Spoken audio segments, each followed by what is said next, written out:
Good evening बच्चों, good evening to all of you. क्या हाल चाल है यार सभी के? आप सभी को गुड इवनिंग, नमस्कार। क्या हाल चाल सभी के? आवाज आ रही है तो चैट बॉक्स में यस लिख दो यार फटाफट से। फिर आज के इस सेशन को स्टार्ट करते हैं बच्चों। अगर आप सभी को मेरी आवाज आ रही है तो चैट बॉक्स में यस लिखेंगे एवरीवन गाइस।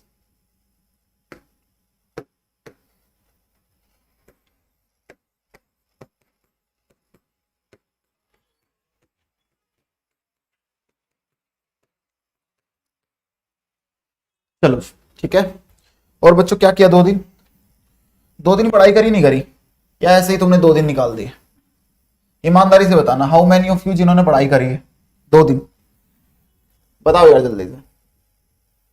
ऐसे कितने बालक हैं जिन्होंने 2 दिन ईमानदारी से पढ़ाई करी है? किसी ने पुराने लेक्चर निपटाए हैं, किसी ने रिवीजन करी है। ठीक है, अच्छा पढ़ाई करी है। चलो चलो, समझदार हो गए तुम लोग, है ना? चलो जी चलो। हाँ ये बताओ, होमवर्क क्या दिया था? होमवर्क क्या दिया था फ्राइडे को? फ्राइडे को होमवर्क क्या दिया था एक बार ये बता दो मुझे जल्दी से। फ्राइडे को होमवर्क क्या दिया था? बता दो गाइस, बता दो। नथिंग? अरे कुछ भी नहीं दिया था क्या? मौज होगी तुम्हारी। मतलब मैंने कुछ होमवर्क नहीं दिया, ऐसा कैसे हो गया भाई?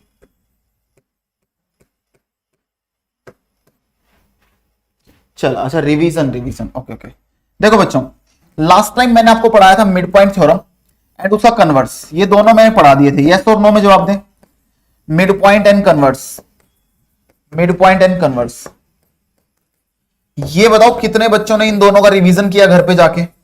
इनकी स्टेटमेंट एंड प्रूफ का रिवीजन कितने बच्चों ने किया कि मिड पॉइंट थ्योरम क्या होती है, कन्वर्स क्या होती है? जल्दी बताओ, किन बच्चों ने इन दोनों का ईमानदारी से रिवीजन किया? स्टेटमेंट भी एंड प्रूफ भी सबने किया भाई, बहुत बढ़िया। ठीक है, आज इनसे रिलेटेड क्वेश्चंस करेंगे and that's the last topic of this chapter. ठीक है, तो लिखो बच्चों फटाफट से। हाँ एक बार रिवाइज करवा देता हूं, मिड पॉइंट थ्योरम ने क्या बोला था। मिड पॉइंट थ्योरम ने वो ये बोला बच्चों, किसी भी ट्राइंगल में, ध्यान से समझना जो मैं बोल रहा हूं, किसी भी ट्राइंगल के अंदर किन्हीं भी दो साइड के मिड पॉइंट को ज्वाइन करने वाला जो लाइन सेगमेंट होता है वो तीसरी साइड के पैरेलल भी होगा और उसका आधा भी होगा। ये किसने बोला? Mid point theorem. अब कन्वर्स ने क्या बोला? कन्वर्स ने ये बोला, अगर अपन किसी ट्राइंगल की किसी एक साइड से, एक साइड के मिड पॉइंट से कोई एक लाइन पास करा दें जो दूसरी साइड के पैरेलल हो, तो वो हमेशा तीसरी साइड को बाइसेक्ट करेगी, यानी तीसरी साइड के भी मिड पॉइंट में से जाएगी। बात समझ में आ गई? दोबारा समझो। अगर मैं किसी एक ट्राइंगल में किसी एक साइड के मिड पॉइंट से एक लाइन पास कराता हूं दूसरी साइड के पैरेलल, तो वो तीसरी साइड के मिड पॉइंट से जाएगी। ये बच्चों क्या थी? Converse of mid point. ठीक है, अब आ जाओ बच्चों क्वेश्चंस पे। लिखना यार, पहला क्वेश्चन लिखें। First question,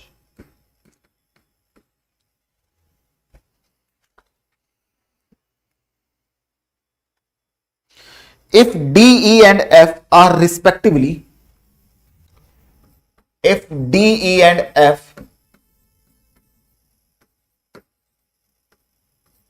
are respectively,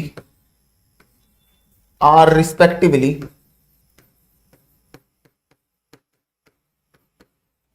are respectively the midpoints of the sides, the midpoints of the sides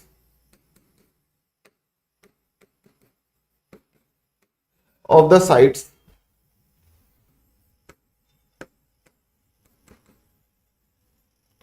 BCCA and AB respectively, and AB respectively,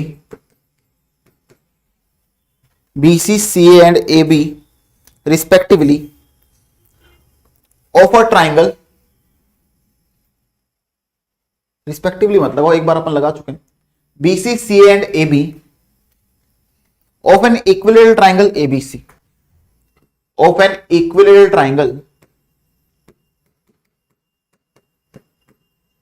triangle ABC, prove that triangle DEF is also an equilateral triangle. Prove that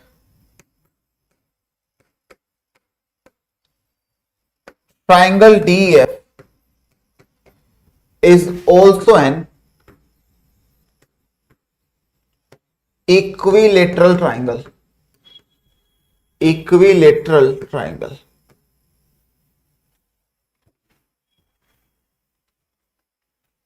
उसने बोला बच्चों if D and F are respectively the mid point of the sides BC C and A B of an equilateral triangle ABC, prove that triangle DF is also an equilateral triangle. ठीक है, समझना बच्चों ध्यान से। उसने ये बोला अपने पास कोई एक ट्राइंगल है एबीसी, बच्चों अपने पास कोई एक ट्राइंगल है एबीसी, ठीक है। तो इसकी तीन साइड कौन कौन सी हो गई, ए बी हो गई, बी सी हो गई, सी हो गया, ठीक है। अब उसने बोला बच्चों जो डी है ना वो बीसी का मिड पॉइंट है, बीसी का जो मिड पॉइंट है ना वो डी है, यानी यहां पर डी बैठा है। सीए का जो मिड पॉइंट है बच्चों वो ए है, सीए का जो मिड पॉइंट है वो ई है, ठीक है। And F is the mid point of A B, और ए बी का जो मिड पॉइंट है बच्चों वो एफ है, ये उसने दे रखा है। D is the mid point of B C, यानी ये वाली साइड इसके बराबर, E is the mid point of this and F is the mid point of this, ठीक है। अब आगे उसने क्या बोला, वी हैव टू प्रूव कि जो डीईएफ होगी वो एक इक्विलेटरल ट्राइंगल होगी। तो सबसे पहले आपको डीई और एफ को ज्वाइन करना पड़ेगा, तो ज्वाइन करो। तो आपने इनको कर दिया जी ज्वाइन। अब आपको प्रूफ करना है जो ये बीच में पिंक कलर की ट्राइंगल बन रही है ये इक्विलेटरल ट्राइंगल है, ठीक है। अब बच्चों ये बताओ ये बाहर वाली ट्राइंगल कौन सी ट्राइंगल दी है, इक्विलेटरल दी है, कौन सी दी है, इक्विलेटरल। तो इसकी तीनों साइड क्या होंगी, बराबर। यानी अगर इस पूरी साइड को मैं ए मान लूं तो ये वाली साइड भी ए होगी और ये वाली साइड भी क्या होगी, ए होगी। अब आप सभी से एक छोटा सा सवाल पूछूंगा, आई होप आप सभी जवाब देंगे, आई होप आप सभी जवाब देंगे। अगर ये बीसी ए है तो ई एफ का लेंथ कितना होगा, बस मुझे ये बता दीजिए। अगर बीसी का लेंथ ए है तो ई एफ का लेंथ क्या होगा, जल्दी से बताइएगा। एंड बाय रीजन बताना है, रीजन भी साथ में। अगर इसका लेंथ ए है तो इसका लेंथ क्या होगा, लिख दू a/2 होगा। अगर ये a है तो ये क्या होगा, a/2। अब आप बोलोगे सर ऐसा कैसे, बच्चों ध्यान से समझना, जरा मिड पॉइंट थ्योरम के फ्लैशबैक में जाते हैं अपन। मिड पॉइंट थ्योरम ने क्या बोला था यार, मिड पॉइंट थ्योरम ने बोला था कि किसी भी ट्राइंगल में किन्हीं दो साइड के मिड पॉइंट को ज्वाइन करने वाला लाइन सेगमेंट तीसरे का आधा होता है और उसका हाफ होता है, सॉरी तीसरे का आधा होता है और उसके पैरेलल होता है। तीसरा क्या होता है, आधा होता है और उसके पैरेलल होता है। अब पैरेलल का तो मुझे यूज ही नहीं है, पैरेलल का यहां पर कोई यूज ही नहीं करना, क्यों, क्योंकि मुझे तो इक्विलेटरल प्रूव करनी है, इक्विलेटरल में तीनों साइड बराबर प्रूव करते हैं, ठीक है। तो अगर ये ए है तो ये क्या हो जाएगा, a/2 हो जाएगा। सिमिलरली अगर ये ए है तो क्या ये जो ईडी लेंथ है या डी लेंथ है इसको मैं a/2 लिख सकता हूं क्या, बिल्कुल लिख सकते हैं। ये दोनों मिड पॉइंट को ज्वाइन करने वाला लाइन सेगमेंट ये इसका क्या होगा, आधा होगा। सिमिलरली बच्चों ये वाला जो लाइन सेगमेंट है अगर ये ए है तो ये कितना होगा, a/2 होगा। मिड पॉइंट थ्योरम से तीनों का रीजन मिड पॉइंट थ्योरम है। तो यार जरा ट्राइंगल डीईएफ को ध्यान से देखो, इसकी तीनों साइड क्या आ गई, बराबर, ये भी a/2, ये भी a/2, ये भी a/2। Hence triangle DEF is an equilateral triangle. क्यों, क्योंकि यार इसकी तीनों साइड क्या है, समझ में आ गया, ठीक है। बट बच्चों यार मैं तो यहां पे शॉर्ट में समझा देता हूं, बट आपको तो कंप्लीट सब्जेक्टिव में लिख कर आना पेपर के अंदर, ठीक है। पेपर के अंदर आप लिखोगे F is equal to a/2 या F is equal to bc/2, BC की वैल्यू क्या रखोगे, ए, रीजन ब्रैकेट में क्या लिखोगे, according to mid point theorem. Similarly F D is equal to a/2 by mid point theorem, ed equal to a/2 by mid point theorem. Hence in triangle DEF all the three sides are equal, that's why triangle DEF is an equilateral triangle। ठीक है, समझ रहे हो, आगे चलते हैं, next वाले पे आ जाओ बच्चों। अगला क्वेश्चन,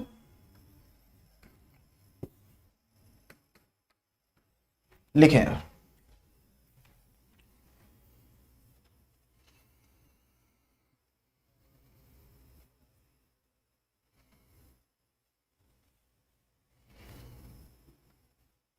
इन ट्राइंगल एबीसी, लिखें in triangle ABC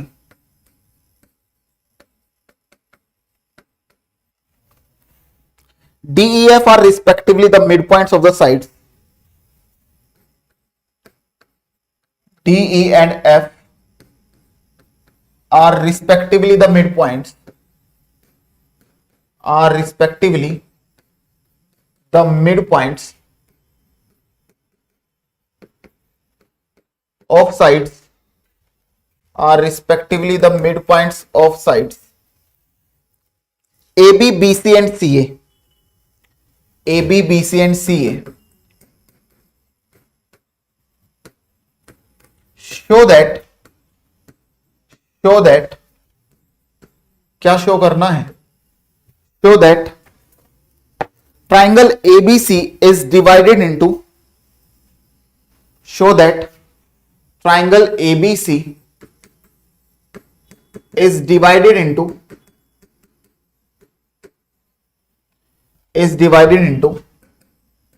four congruent triangles,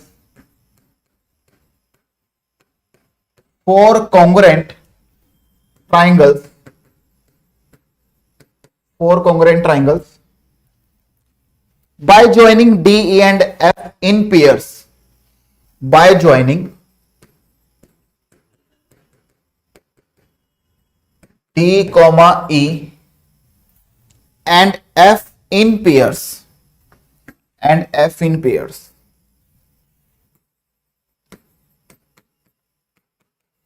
करें बच्चों इसको जल्दी से, पहले समझे क्या बोल रहा फिर करें इसको।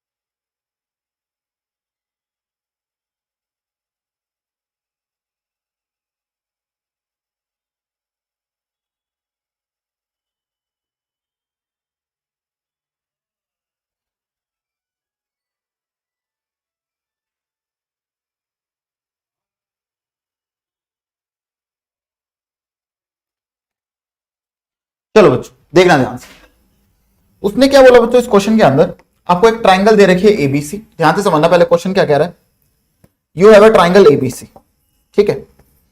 अब D, E and F are mid point of side A B, B C and C A, ठीक है बच्चों। जो ए बी का मिड पॉइंट है वो डी है, बीसी का मिड पॉइंट क्या है बच्चों ई है, और इसका मिड पॉइंट दे रखा है एफ, ठीक है। अब आगे समझना क्या बोल रहा है, show that triangle ABC is divided into four congruent triangle by joining D, E and F in pairs। उसने बोला अगर D, E और F को मैं पेयर में ज्वाइन कर दूं, पेयर में ज्वाइन करने का मतलब पहले मैंने D ज्वाइन कर दिया, फिर मैंने EF ज्वाइन कर दिया, फिर मैंने FD ज्वाइन कर दिया, इसको बोलते हैं बच्चों पेयर, दो पॉइंट में ज्वाइन कर दिया, ठीक है। तो यहां पर अगर आप ध्यान से देख रहे हो पूरी ट्राइंगल एबीसी चार पार्ट में डिवाइड हो गई। कौन कौन से पार्ट, लेट इसको मैंने 1 बोल दिया, इसको लेट मैंने 2 बोल दिया, इसको बोल दिया 3, इसको बोल दिया 4। तो ये चार ट्राइंगल बनके तैयार हो रही है, देखो इसमें 3 साइड है, इसमें 3, इसमें 3, इसमें 3। तो अपने को प्रूफ करना है कि ये चार क्या होंगी, कॉन्ग्रुएंट होंगी। ये चार क्या होंगी बच्चों, कॉन्ग्रुएंट। तो इन चारों ट्राइंगल को आपस में कॉन्ग्रुएंट प्रूव करना है, यानी 1 is congruent, 2 is congruent, 3 is congruent, 4, ठीक है। आप समझते जाना। अब छोटे छोटे स्टेप लिखूंगा, आप लोग बस अग्री करते रहना और उसका रीजन बताते रहना। सर जी कल मेरा मैथ्स का एग्जाम है, ऑल द बेस्ट बच्चे। देखना यार, ये बताओ D is the mid point, D mid point है तो ये वाली साइड इसके बराबर, F मिड पॉइंट है तो ये वाली साइड इसके बराबर, E मिड पॉइंट है तो ये इसके बराबर, ठीक है। अब ये बताना, क्या मैं लिख दूं जो DF होगा वो BC के पैरेलल होगा, रीजन बता दो बस मुझे। तो जो DF होगा ना वो BC के पैरेलल होगा, आप लोग तो बस रीजन बता दो कि सर जी ये रीजन है, ये DF BC के क्यों पैरेलल है, जल्दी बताइएगा। By DF is parallel to BC। Mid point theorem, mid point theorem से ना यार, देखो इन दो साइड के मिड पॉइंट को ज्वाइन किया तो तीसरी साइड का पैरेलल भी होगा और आधा भी होगा। मैं तो बस पैरेलल वाला ही यूज करूंगा, मेरे को आधे की जरूरत है ही नहीं। क्यों, पैरेलल से ही काम चल जाएगा, अभी पता लग जाएगा, आगे देखना। सिमिलरली ये दोनों मिड पॉइंट है इन दोनों साइड के, तो ये तीसरी वाली के पैरेलल, तो यार ये वाली जो साइड होगी ये इसके पैरेलल होगी। सिमिलरली ये दोनों मिड पॉइंट को ज्वाइन किया गया तो ये वाली साइड जो होगी वो इसके पैरेलल होगी, ठीक है। अब बच्चों जरा ध्यान से एक क्वाड्रिलेटरल को ध्यान से देखना, एक क्वाड्रिलेटरल देखो, कौन सी क्वाड्रिलेटरल, बस आप लोग ये बता देना सर ऐसा क्यों हुआ, ध्यान से बताना। मैं लिखने जा रहा हूं quadrilateral DFBE is a parallelogram. इसका रीजन बता दो बस मुझे। फिगर में आपको एक क्वाड्रिलेटरल दिख रही होगी, कौन सी, DFEB, ये एक पैरेललोग्राम है। DFEB करो, है ना, BE नहीं EB, DFEB ये एक पैरेललोग्राम है, ऐसा क्यों, बस कारण बता दो। कारण अगर आपने बता दिया तो बस बात बन गई।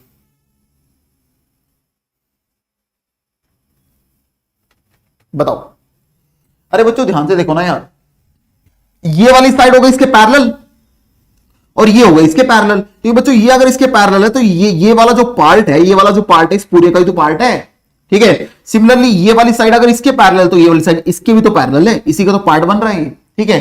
तो बच्चों अपोजिट साइड पैरेलल है, इसलिए DFEB is a parallelogram. Reason क्या आएगा, because opposite side are parallel, opposite sides are parallel, ठीक है। अब आगे बढ़ो, अब आगे देखना ध्यान से।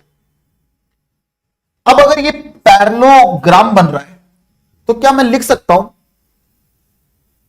ये जो थर्ड वाला पार्ट है that will be congruent to the second part. Reason बताओ, थर्ड वाला part will be congruent to second part, reason बताइएगा जरा। अगर ये पैरेललोग्राम है तो मैं बोल सकता हूं थर्ड वाला part will be congruent to second part, reason बताइएगा जरा। If this is a parallelogram, then this third part will be congruent to the second part. जरा पैरेललोग्राम की प्रॉपर्टी की तरफ नजर डालिएगा। पैरेललोग्राम की प्रॉपर्टी मैंने आपको लिखवाई थी। सबसे पहली property, the diagonal of a parallelogram divides it into two congruent triangle. लिखवाया था नहीं लिखवाया था कि किसी भी पैरेललोग्राम को जो डायगोनल होता है वो उसको दो इक्वल पार्ट में डिवाइड करता है, दो कॉन्ग्रुएंट ट्रायंगल में डिवाइड करता है। अरे हाँ या ना, ठीक है। तो आप क्या लिखोगे, because diagonal of a parallelogram divides it into two congruent triangle, divides it into two congruent triangles। कहानी समझ में आ रही है। अब आगे चलो। सिमिलरली क्या मैं बोल सकता हूं DFCE ये भी एक पैरेललोग्राम बन रहा है। सिमिलरली जो क्वाड्रिलेटरल DFCE है वो भी एक पैरेललोग्राम बन रहा है। ये पैरेललोग्राम देख लो, DFC देखो बच्चों, ये वाला लाइन इसके पैरेलल, ये इसके पैरेलल बन रही है। तो पैरेललोग्राम की प्रॉपर्टी से जो सेकंड और फोर्थ होगा क्या वो भी आपस में कॉन्ग्रुएंट हो जाएंगे? बिल्कुल। जो सेकंड वाला होगा that will be congruent to fourth part हो जाएगा। सेम प्रॉपर्टी से क्या, diagonal divides it into two congruent triangle. आगे चलें। अब कोई बताएगा तीसरी कौन सी क्वाड्रिलेटरल बन रही है जो पैरेललोग्राम है? एनीवन? तीसरी क्वाड्रिलेटरल कौन सी लूं जो पैरेललोग्राम बन रही है? जल्दी बताइएगा। तीसरी कौन सी ऐसी क्वाड्रिलेटरल है जो पैरेललोग्राम बन रही है? एनीवन? दो तो मैंने बता दी, तीसरी आप लोग बताओ, तीसरी आप लोग बताइएगा।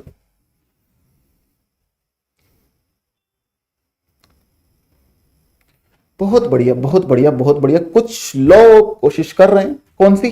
अरे सर ये वाली ना सर, देखो सर ये ADEF जो बन रही है सर, देखो ADEF। क्यों? क्योंकि ये वाली लाइन इसके पैरेलल और ये वाली लाइन इसके पैरेलल, तो ये ADEF ले लो ना। तो बच्चों जो क्वाड्रिलेटरल ADEF है वो भी क्या बन रही है? एक पैरेललोग्राम बन रहा है।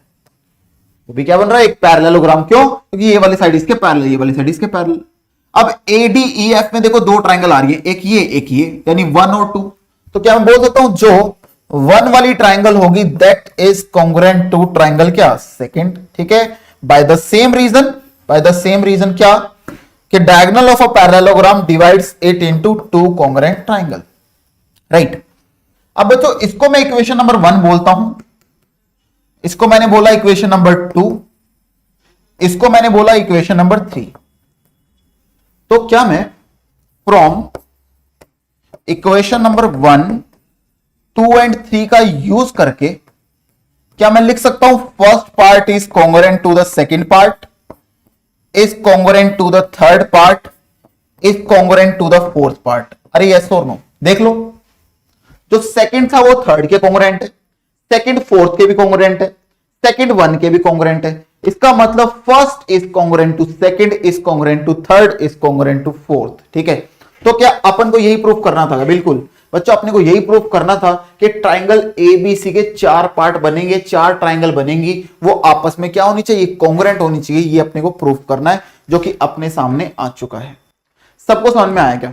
अगर समझ में आ गया तो चैट बॉक्स में यस लिख दो, अगर आपको कहानी बिल्कुल क्लियर है तो जल्दी से।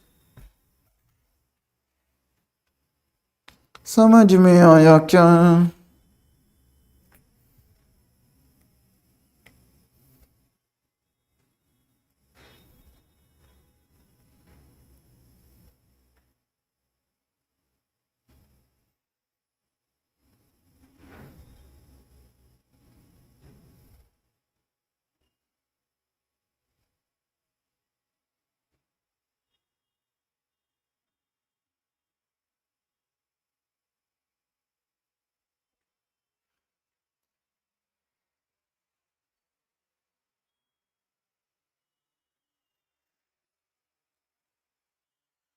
चलो जी आगे बढ़ते हैं बच्चों। हाँ, अब आपको यार एक चीज बताना चाहूंगा इसमें, क्या जब आपके एग्जाम में ये क्वेश्चन आए ना, जब आपके एग्जाम में ये क्वेश्चन आए तो आपको ऐसे थर्ड और सेकंड नहीं लिख के आना, आपको ट्राइंगल लिखनी पड़ेगी कि triangle ADF is congruent to triangle EDF, ऐसे करके, समझ रहे हो? तो आपको बच्चों ट्राइंगल का नाम लिखना पड़ेगा इसकी जगह। ये तो मैंने आपको समझाने के लिए शॉर्ट में यहां पर सेकंड थर्ड इनका यूज कर लिया, बट आपको इनके प्लेस पे ट्राइंगल की नेम भी लिखनी पड़ेगी। ठीक है, जैसे इसको ट्राइंगल एडीएफ, इसको ट्राइंगल ईएफडी, जो कॉन्ग्रुएंसी में अपन लिखते हैं, समझ रहे हो? तो इस चीज का ध्यान रखना बच्चों। आगे चले, नेक्स्ट वाला। अरे अरे, नेक्स्ट क्वेश्चन लिखे बच्चे, अगला क्वेश्चन, अगला क्वेश्चन है यार। Next question is,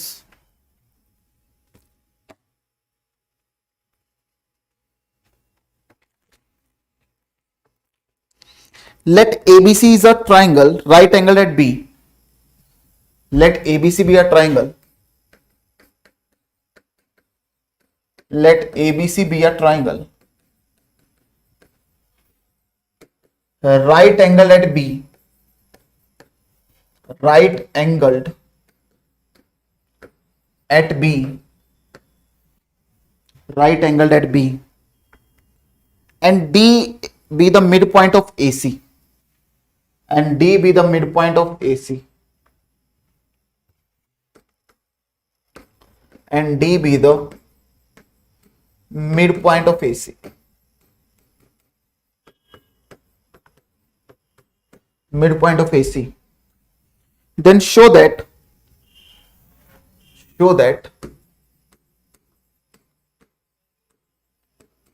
DA equal to DB equal to DC. तो शो करो जो डीए का लेंथ होगा वो डीबी की लेंथ के होगा, बराबर होगा, इक्वल टू डीसी की लेंथ के बराबर। चलो जी जल्दी ट्राई करें बच्चों।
चलो जी आ जाओ बच्चों, ध्यान से देखना।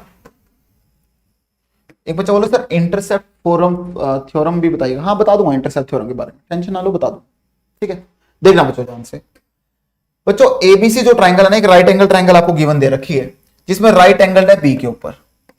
ABC is a right angle triangle, right angle at B, है ना, बी पे एक राइट एंगल दे रखा है।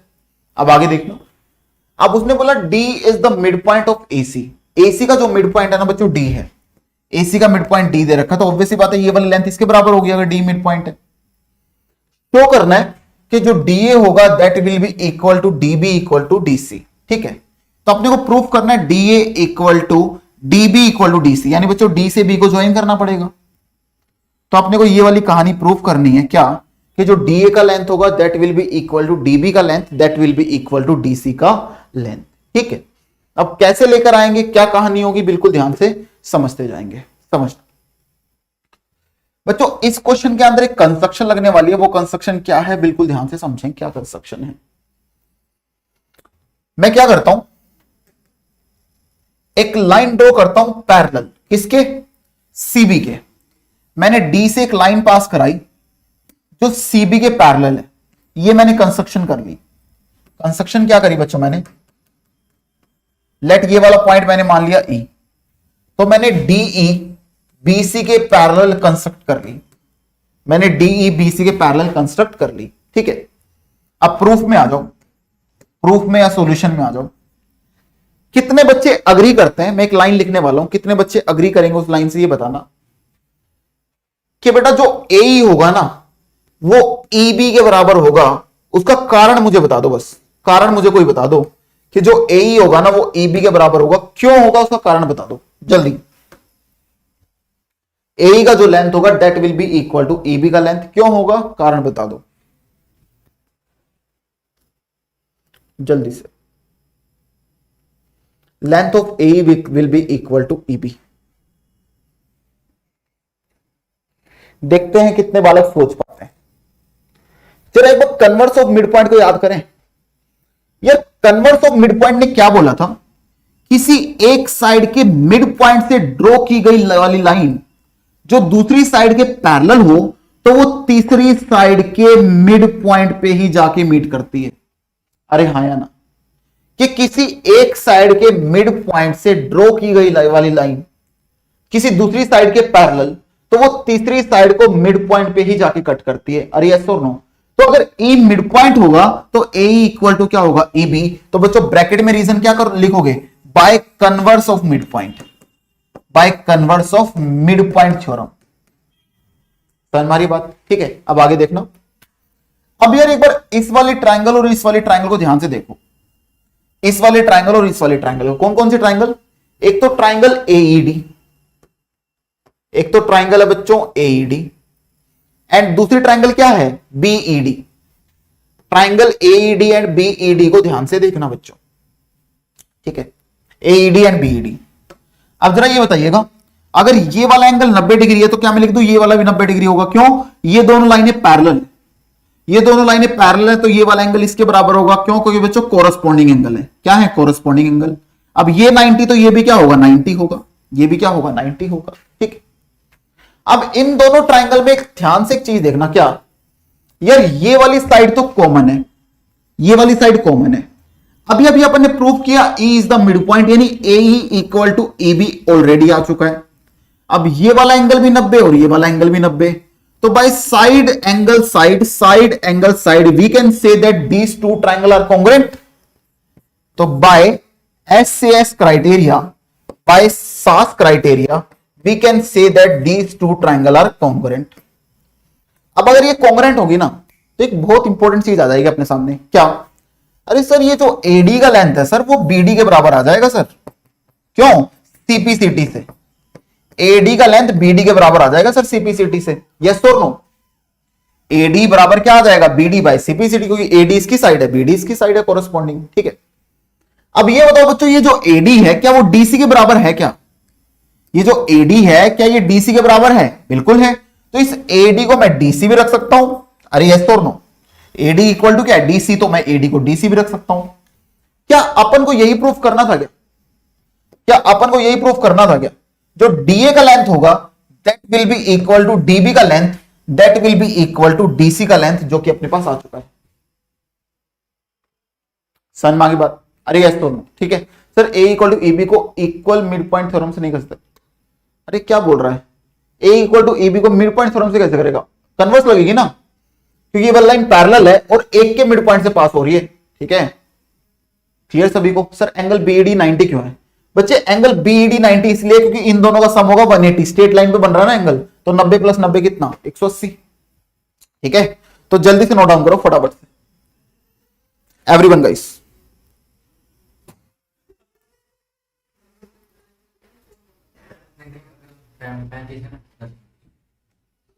चलो जी अगले क्वेश्चन पे आ जाओ बच्चों। नेक्स्ट क्वेश्चन,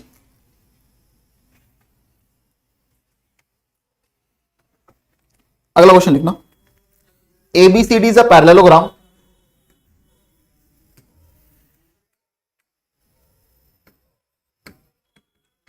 लिखो बच्चों, ABCD is a parallelogram, ABCD is a parallelogram in which E and F are the midpoints of the side, in which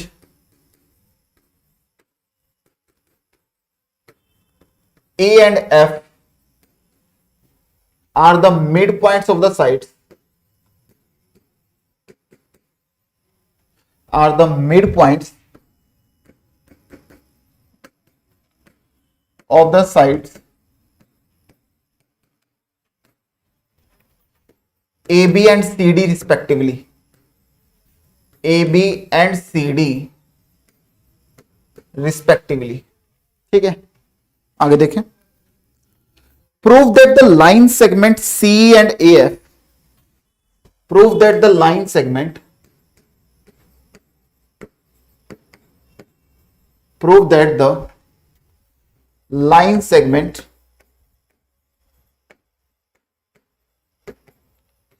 CE and AF, CE and AF trisect the diagonal BD, trisect the diagonal BD, trisect the diagonal BD। ये वाला question भी बच्चों बहुत बार आपके examination में पूछा जाता है, जो कि अभी बोर्ड पे है। ठीक है,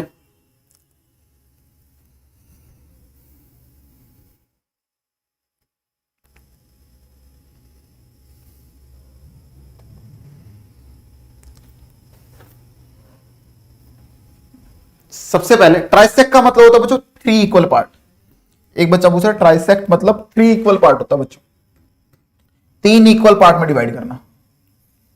मैं इतने इसका फिगर बनाता हूं, फिगर वैसे खुद से ही बनाना है बच्चों, है ना, गिवन नहीं होगा इस क्वेश्चन में फिगर, अब खुद से ही बनाना है। ABCD is a parallelogram, ABCD कोई भी एक पैरेललोग्राम है। ठीक है, पैरेललोग्राम है तो अपोजिट साइड क्या होंगी? पैरेलल होंगी, और पैरेलल के साथ साथ अपोजिट साइड क्या होंगी? इक्वल होंगी। अगर ये ए है तो ये भी ए होगा, ये बी है तो ये भी बी होगा। ठीक है, अब आगे चलते हैं।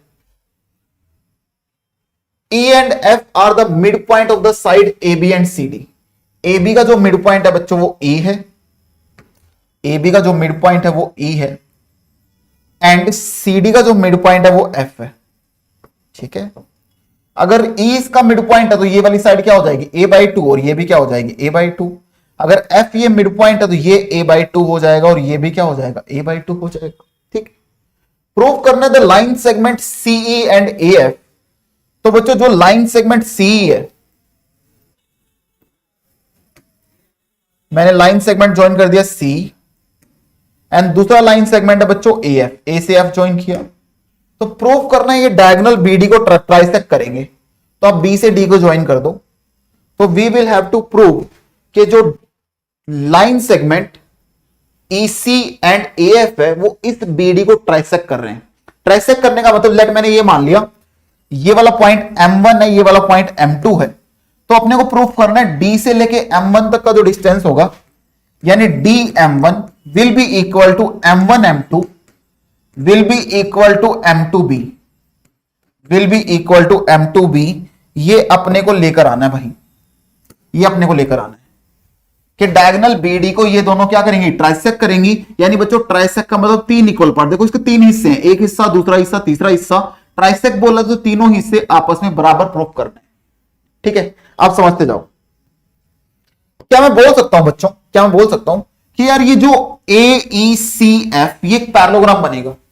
कितने बच्चे अग्री करते हैं कि सर ये जो AECF है ना, AECF ध्यान से देखना, जिसको मैं अभी यहां पर पेंट कर रहा हूं, ये जो AECF है क्या ये एक पैरेललोग्राम बनेगा? हाउ मेनी ऑफ यू जो अग्री करेंगे?